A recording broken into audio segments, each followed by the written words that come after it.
the rest of the family, and everything. I'd love to come, but I can't make a decision like this right now, she said to Maddie. Let me think about it, and we can talk about this in a few days. Maddie's voice got louder. There's no a few days. I have to make this decision now, and I'm going to decide for both of us. You need this. You haven't gone on a real vacation in years. How had she managed to have a daughter who thought she could boss her around like this? Oh, you have to go. Life is too short not to take incredible opportunities like this. But I don't think I can. I'm definitely going, and you're definitely coming with me. You never take enough time for yourself. You know I always tell you that. You spend all your time working, or helping me, or helping out with Aunt Jo. I know you don't want to leave Aunt Jo, but you need a break. Maddie. Great, it's settled. Talk to you later. And with that, Maddie had hung up. And 2 days later, they had plane tickets. Vivian hadn't even known until they were about to board the flight that they were first-class tickets. She laughed to herself just thinking about that flight. The last time she'd been on an airplane, she'd felt lucky to be in an aisle seat. She'd had an aisle seat this time, too. A huge, futuristic, pod-like seat, with room not only to stretch her legs, but to lie almost flat. With just a wave, she could summon champagne and snacks to her side. And for all she knew, there was some secret button to give her a massage, too. She and Maddie had spent the first 2 hours of the flight just looking around and giggling with each other. Despite how amazing the flight had been, Vivian still wasn't sure she should be here. She was with Maddie, but what about the rest of her family?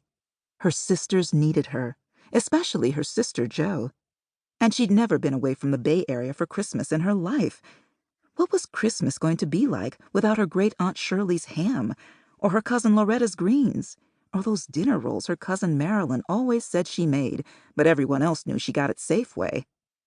But then, she hated those greens. There was never enough pork in them and way too much vinegar. It might be nice to have a change of pace for Christmas, even though she had serious doubts anyone in England knew how to make a sweet potato pie.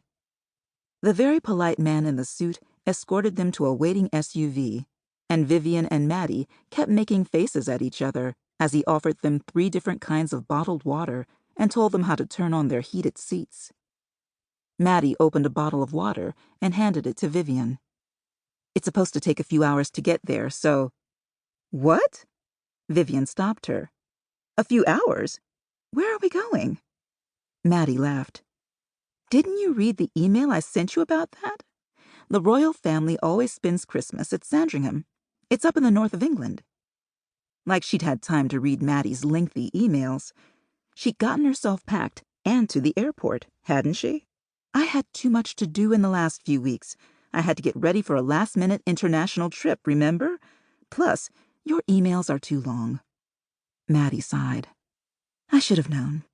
Anyway, Sandringham is a big estate. There are a bunch of royal residences on it. And then lots of trees and land. At least, that's what the pictures online look like. I guess we'll see for ourselves shortly. Vivian sat back against the plush, heated seat. I still can't believe we're really staying with the Duke and Duchess. Maddie had told her this for the first time about a week ago, and like everything else Maddie had told her about this trip, it sounded as though it couldn't be real. Maddie shook her head. I know, the Duchess insisted. She said it would be easier if I was right on site, and that there's plenty of room in their cottage on the estate for us. When she was so enthusiastic about you joining me, I suspected she was missing her own mom, so I think she's really looking forward to having us there. This all seemed surreal. Vivian really couldn't believe she was about to meet someone she'd read so much about. She was a social worker from Oakland, for God's sake. How was this happening? Speaking of her job... So, I haven't told you this yet, Vivian said to her daughter, because I wasn't sure if it was really going to happen. But Darren made the announcement before I left the office yesterday. He's retiring, and he wants me to get his job.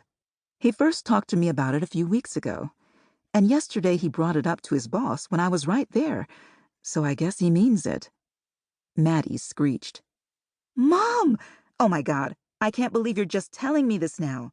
This is so exciting. What's the title?